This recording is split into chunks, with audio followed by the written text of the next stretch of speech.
नमस्कार, मैं हूं रसिका पांडे और आप देख रहे हैं स्पेशल रिपोर्ट, जहां हर खबर पर विस्तार से चर्चा होगी। लेकिन सबसे पहले रुक कर लेते हैं, शिवराज सिंह चौहान संबोधित कर रहे हैं, क्या कुछ बोल रहे हैं, सुन लीजिए। बाद में ये पता चला सत्यनारायण जटिया जी और बहुत सीनियर लीडर हैं, उनकी धर्म पत्नी का स्वर्गवास हुआ है, दुखद निधन हुआ है।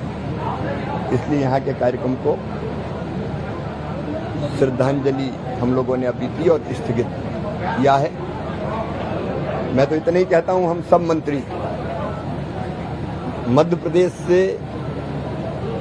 जो बनाए गए हैं अपनी तरफ से कोई कसर नहीं छोड़ेंगे। पूरी प्रामाणिकता, पूरी परिश्रम से, संपूर्ण क्षमता झोंक के हम लोग अपने अपने दायित्व का निर्वाह करेंगे। धन्यवाद। बहुत धन्यवाद।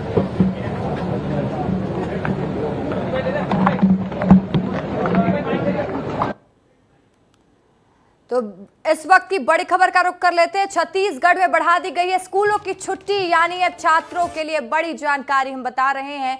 भीषण गर्मी के कारण सरकार ने फैसला लिया है। अगर आपके बच्चे स्कूल में पढ़ते हैं तो आपके लिए जानना बेहद जरूरी है कि अब 25 जून तक स्कूल बंद रहेंगे। शिक्षा मंत्री बृजमोहन अग्रवाल ने अवकाश बढ़ा दिया है। बच्चों के स्वास्थ्य के मद्देनजर और गर्मी को ध्यान में रखते हुए इस अवकाश को बढ़ाया गया है। राज्य के सभी स्कूलों में 25 जून तक अवकाश की घोषणा कर दी गई है, यानी छत्तीसगढ़ में अब 25 जून के बाद ही स्कूल खुलेंगे। 26 जून से छात्र स्कूल जा पाएंगे। तो बड़ी जानकारी छत्तीसगढ़ के सभी पेरेंट्स के लिए भी जिनके बच्चे स्कूल में पढ़ते हैं।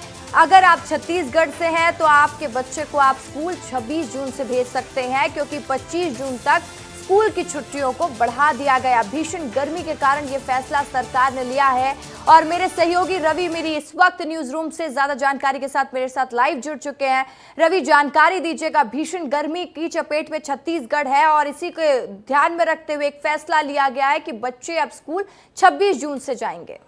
रसिका, छत्तीसगढ़ में अभी भी भीषण गर्मी जारी है। छत्तीसगढ़ में गर्मी का प्रकोप देखा जा रहा है और यहाँ राजधानी रायपुर से लेकर छत्तीसगढ़ के सभी बड़े प्रमुख जिले हैं, वहाँ पर 40 से 45 डिग्री टेम्परेचर है। अक्सर छत्तीसगढ़ में 10 जून के आसपास मानसून की एंट्री हो जाती है, लेकिन इस बार छत्तीसगढ़ में मानसून की एंट्री लेट है। आज इतनी तारीख हो जाने के 16 जून हो जाने के बाद भी आज छत्तीसगढ़ में मानसून की एंट्री नहीं हुई है। तो आप समझ लीजिए कि छत्तीसगढ़ में मानसून की लेट है और इसके कारण से छत्तीसगढ़ में भीषण गर्मी है। और अगर आज 16 जून या 18 जून को स्कूल खोले जाते तो छत्तीसगढ़ के बच्चों, जो स्कूल में पढ़ने वाले बच्चे हैं, उनको काफ़ी नुकसान होता है, उनकी तबीयत खराब हो सकती थी। इसको लेकर लगातार पालक और जो तमाम स्कूल संचालक हैं वो लगातार यहाँ पर मांग कर रहे थे कि स्कूल खुलने का जो समय है उसको बढ़ाया जाए। और अब इसी को राहत देते हुए अब स्कूल शिक्षा मंत्री बृजमोहन अग्रवाल ने कह दिया है कि 26 जून को छत्तीसगढ़ में सरकारी स्कूल और सभी गैर सरकारी स्कूल है सभी को खोला जाएगा। इससे पहले सभी स्कूल बंद रहेंगे और इस दौरान किसी भी स्कूल में बच्चों को जाने की जरूरत नहीं है। सब बच्चे घर में रहकर पढ़ाई करेंगे। रसिका जी बिल्कुल। तो देखिए, भीषण गर्मी की वजह से ये फैसला लिया गया है और 25 जून तक अब छत्तीसगढ़ के स्कूलों में छुट्टी रहेगी। तमाम जानकारी के लिए रवि बहुत शुक्रिया आपका। तो चलिए अब बात कर लेते हैं दिल्ली की। दिल्ली में भीषण जल संकट से लोग गुजर रहे हैं। दिल्ली में पानी की किल्लत ऐसी हो गई है कि राजधानी के चारों ओर त्राही त्राही मचा हुआ है। और दिल्ली में बीजेपी समर्थक महिलाओं ने दिल्ली जल बोर्ड के दफ्तर में यहां तक की तोड़फोड़ कर दी। जल बोर्ड के छतरपुर स्थित ऑफिस में पथराव किया गया। पथराव में जल बोर्ड के शीशे भी टूट गए। इस वक्त की बड़ी जानकारी दिल्ली से हम आपको बता रहे हैं। तस्वीरें देख लीजिए। पानी की किल्लत की वजह से लोग परेशान हैं और इसी के लिए जहां पर बीजेपी की महिलाओं ने प्रदर्शन किया और ऑफिस पे तोड़फोड़ भी की। इस वक्त की बड़ी जानकारी हम आपको दे रहे हैं और दो तस्वीरें आप देख रहे हैं। पहली तस्वीर दिल्ली के जल संकट की और दूसरी जो तस्वीर है वो भी बयां कर रहे हैं कि किस तरीके से वहां की स्थिति अलग हो गई। छतरपुर ऑफिस की भी तस्वीर देख लीजिए। दो तस्वीरें देखिए कैसे बीजेपी के समर्थक जल संकट को लेकर दिल्ली सरकार के खिलाफ हल्ला बोल दिए और सड़क पर मटके फोड़कर प्रदर्शन कर रहे हैं। दूसरी तस्वीर दिल्ली के जल बोर्ड ऑफिस की भी है, जहां पर छतरपुर ऑफिस में जमकर तोड़फोड़ की गई।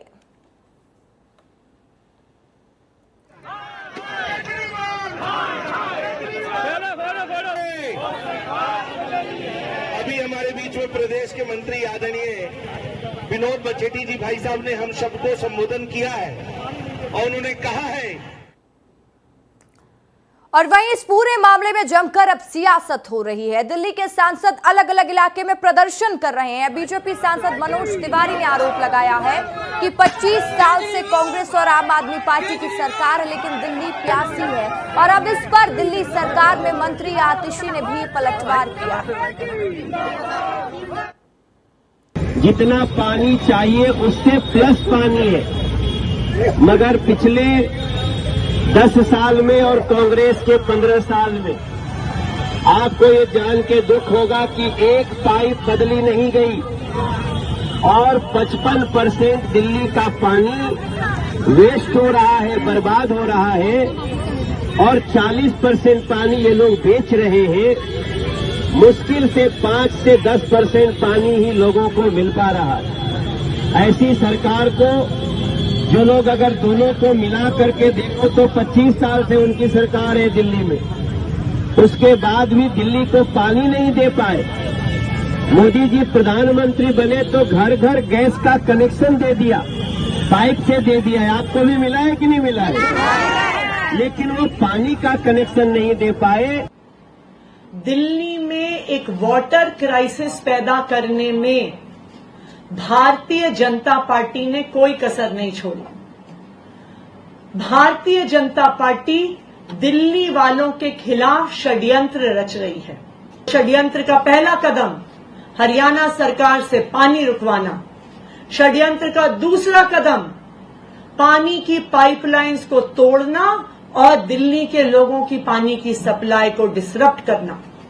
और आज षड्यंत्र का तीसरा कदम सामने आ गया है, तीसरा स्टेप सामने आ गया है, जिसमें भारतीय जनता पार्टी अपने गुंडों से दिल्ली जल बोर्ड के ऑफिस में तोड़ फोड़ करवाती है, पत्थर फेंकवाती है, मटके फेंकवाती है और पूरी तरह से गुंडागर्दी करती है। तो देखिए, इंदौर से बड़ी जानकारी सामने निकल कर आ रही, जहां उद्योगपति बना हनी ट्रैप का शिकार। क्या है पूरा मामला, विस्तार से बता देते हैं। दोस्ती कर महिला ने दर्ज करवाया दुष्कर्म का केस। पुलिस जांच में चौंकाने वाले खुलासे हुए हैं। महिला ने 1 करोड़ रुपए की मांग की थी आरोपी से। सपना साहू ने महिला के पति के साथ मिलकर पूरा षड्यंत्र रचा था।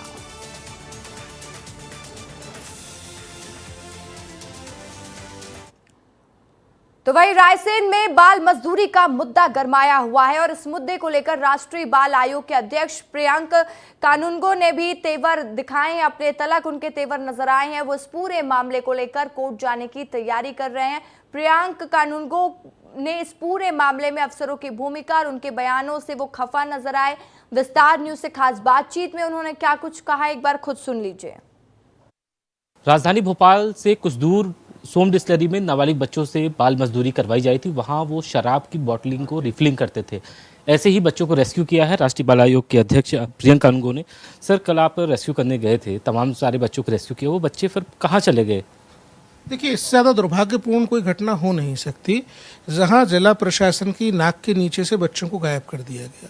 बच्चों को इमीडिएटली CWC प्रोड्यूस करना, SDM के समक्ष उनके बयान करना और ये एसर्टेन करना कि बॉन्डेड लेबर है कि नहीं, स्थानीय प्रशासन की जिम्मेदारी थी, स्थानीय पुलिस की जिम्मेदारी थी।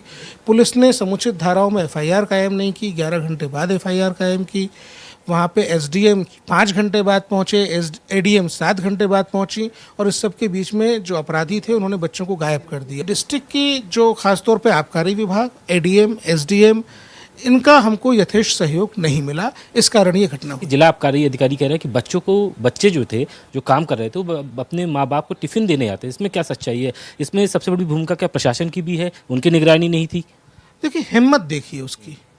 जब बच्चे वीडियोग्राफ हुए हैं लेबर करते हुए, बच्चों के हाथ जले हुए हैं, हाथ गले हुए हैं, स्किन खत्म हो चुकी है, उसके बाद वो बेशरम अधिकारी ये कह रहा है और टिफिन देने आए थे। माननीय मुख्यमंत्री ने एकदम ठीक काम किया है, इसको सस्पेंड करके एक संदेश दिया है, एक बड़ा मैसेज दिया है। फिलहाल के लिए हमारी प्राथमिकता ये एक बच्चे मिल जाएं, कानूनी कार्रवाई पूरी हो, इसके लिए हम सर्वोच्च न्यायालय को इस पूरी गतिविधि से अवगत कराएंगे। ये आखिर बच्चे फैक्ट्री में काम कैसे, कब तक इस पे किसी की नजर क्यों नहीं पड़ी? ये एक बड़ा सवाल है कि नहीं है? देखिए, CWC ने हमको बताया कि वो 15 दिन पहले भी गए थे, लेकिन तब उनको वहाँ पे अंदर एक्सेस नहीं दिया था और लगातार इस तरीके की शिकायत आने के बाद मैं खुद वहाँ गया था। और जाहिर है कि स्थानीय स्तर पे जो निचले लेवल के अधिकारी हैं उनकी मिलीभगत से ही ये हो रहा था। ऐसा भी पता चल रहा है, जब तक पूरी इंक्वायरी पूरी ना हो, बच्चों की डिटेल ना आए, मैं आपसे दावे से नहीं कह सकता, लेकिन ऐसा पता चल रहा है कि अन्य राज्यों से बच्चे मध्य प्रदेश लाए जा रहे हैं। ये एक बड़ी बात कह रहे हैं राष्ट्रीय बाल आयोग के अध्यक्ष प्रियंका कानूनगो कि मध्य प्रदेश में दूसरे राज्यों से बच्चे लेकर आए जा रहे हैं चाइल्ड लेबरिंग के लिए। तो ये अभी फिलहाल दावा नहीं है, लेकिन उनके पास ये जानकारी है। फिलहाल वो ये कह रहे हैं कि सोन डिस्टिलरी में जिस तरीके से नाबालिग बच्चों के साथ काम कराया गया, उनके जले हाथ जो पूरी तरीके से गल गए हैं, इस पूरे मामले को सुप्रीम कोर्ट तक लेके जाएंगे। कैमरामैन राकेश के साथ विवेक पांडे, विस्तार न्यूज़, भोपाल। तो देखिए, एमपी में यूजी के सिलेबस को लेकर एक बड़ा फैसला लिया गया। सिलेबस में शामिल होंगे अब रामायण, वेद और पुराण जैसे सब्जेक्ट। प्राचीन महाग्रंथ को भी शामिल किया जाएगा। भारतीय परंपराओं से जोड़ने के लिए, छात्रों को इससे अवगत कराने के लिए ये पहल सरकार द्वारा की गई है। सीएम मोहन यादव के निर्देश के बाद इस निर्देश को जारी किया गया है। वही हम आपको बता दें, उच्च शिक्षा केशी गुप्ता ने भी निर्देश जारी कर दिया है। प्राचीन ज्ञान परंपराओं की जानकारी एक्सपर्ट्स देंगे और ये पहल और ये कोशिश इसलिए की जा रही है कि आज की जनरेशन को तमाम चीजों से अवगत कराया जाए। रामायण, वेद जैसे सब्जेक्ट को ऐड ऑन करने का यही एक मकसद सरकार का है।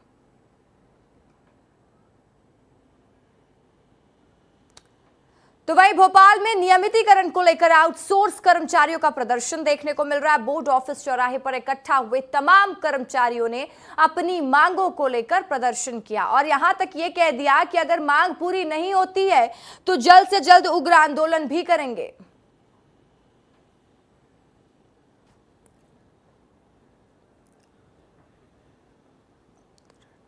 गंगा अवतरण दिवस, गंगा दशहरा के पावन पर्व पर चित्रकूट धाम स्थित पवित्र नदी मंदाकिनी में स्नान करने के लिए लाखों श्रद्धालु भक्तों की भारी भीड़ उमड़ पड़ी।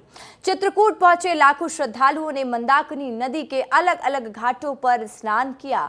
चित्रकूट की पवित्र नदी मंदाकिनी में भी मां गंगा स्वरूप माना जाता है। मान्यता है कि मां अपने तपोबल से इस धरती पर अवतरित हुई थी और रामचरितमानस में गोस्वामी तुलसीदास जी के मंदाकिनी नदी की महिमा का बखान किया है।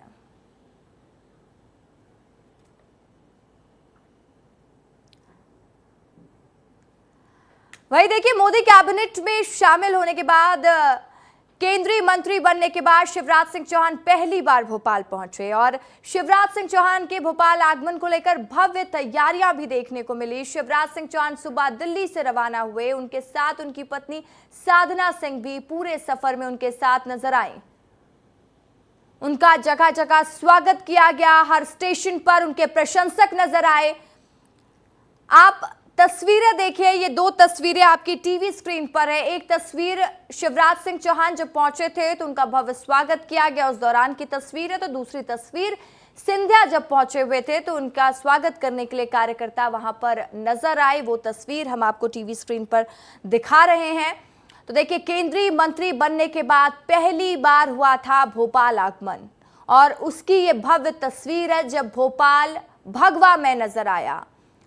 भारतीय जनता पार्टी की प्रचंड जीत मध्य प्रदेश में देखने को मिली। 29 की 29 सीटें भारतीय जनता पार्टी जीती और उसके बाद 6 केंद्रीय मंत्री मध्य प्रदेश से कोटे से गए। ये मध्य प्रदेश के लिए गर्व की बात थी और जैसे ही तमाम मंत्री मध्य प्रदेश की धरती पे पहुंचे उसके बाद उनका भव्य स्वागत किया गया। फादर्स डे का आज दिन है। फादर्स डे के मौके पर उज्जैन के सांसद अनिल फिरोजिया और उनकी बेटी आहना ने उन्हें विश किया और स्पेशल मैगी भी अपने पापा के लिए बनाई। इस दौरान दोनों के बीच में एक अनोखा रिश्ता देखने को मिला।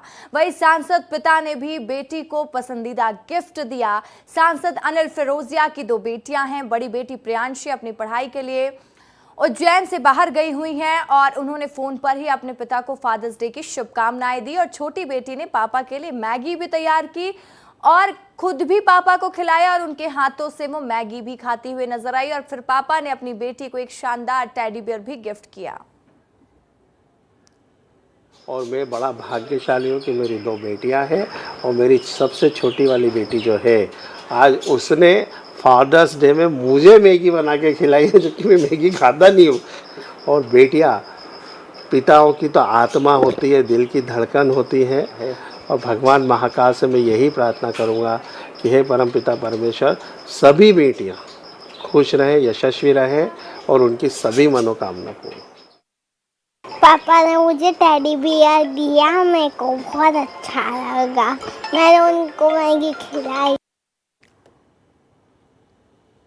तो चलिए बड़ी खबर का रुख कर लेते हैं। छत्तीसगढ़ के स्टूडेंट्स के लिए बड़ी जानकारी है। छत्तीसगढ़ में बढ़ा दी गई है स्कूलों की छुट्टी। भीषण गर्मी के कारण ये फैसला लिया गया है। अब 25 जून तक स्कूल बंद रहने वाले हैं। मुख्यमंत्री विष्णुदेव साय ने अवकाश को बढ़ाया है। बच्चों के स्वास्थ्य के मद्देनजर ये फैसला लिया गया। बच्चों की तबीयत ना बिगड़े, इसको ध्यान में रखते हुए मुख्यमंत्री के निर्देश के बाद ये फैसला लिया गया। राज्य के सभी स्कूलों में 25 जून तक अवकाश की घोषणा कर दी गई है। बड़ी जानकारी हम आपको दे रहे हैं कि अब 25 जून तक स्कूल बंद रहेंगे और 26 जून को स्कूल खुलेंगे। और ज्यादा जानकारी के साथ मेरे सहयोगी रवि मेरी न्यूज रूम से मेरे साथ लाइव जुड़ चुके हैं। रवि, मुख्यमंत्री ने फैसला ले लिया है बच्चों की छुट्टी को बढ़ा देने का और हम लगातार देख रहे हैं जिस तरीके से छत्तीसगढ़ के मुख्यमंत्री हर पहलू पर ध्यान बनाए हुए हैं। एक बार उन्होंने बच्चों के भविष्य के लिए एक अच्छा फैसला लिया। रवि, जानकारी दीजिएगा। देखिए, छत्तीसगढ़ में लगातार भीषण गर्मी का प्रकोप देखा जा रहा है। बड़े बड़े शहरों में 40 से 45 डिग्री टेम्परेचर देखा जा रहा है। इसके चलते स्कूलों को अभी खोलना बहुत मुश्किल हो जाएगा, क्योंकि छत्तीसगढ़ में जो बच्चे स्कूल जाने वाले थे, 16 जून से स्कूल खुलने वाला था, 18 जून से स्कूल जो खुलने वाला था, तो अगर इस वक्त स्कूल खोला जाता तो बच्चों की तबीयत खराब हो सकती थी। इसीलिए पालकों ने और स्कूल संचालकों ने शिक्षा विभाग से मांग की थी कि स्कूल खुलने का जो समय है उसको बढ़ाया जाए और 25-26 जून को स्कूल खोला जाए। इसी के बाद अब स्कूल शिक्षा मंत्री ने ये निर्देश दे दिया है और उसके बाद छत्तीसगढ़ के मुख्यमंत्री विष्णुदेव साय ने ये कह दिया है कि अब स्कूलों को खोलने का जो समय है वो तारीख बिल्कुल रवि, तो मुख्यमंत्री के फैसले के बाद ये निर्देश छत्तीसगढ़ में जारी हो चुका है। 25 जून वो तारीख रहने वाली है जब तक अवकाश को बढ़ा दिया गया, यानी समर वेकेशन स्कूलों में 25 जून तक रहने वाले हैं। आप 26 जून से स्कूल जा पाएंगे। जो भी बच्चे इस वक्त स्कूल में पढ़ते हैं उनके लिए महत्वपूर्ण खबर है। रवि, तमाम जानकारी के लिए शुक्रिया आपका।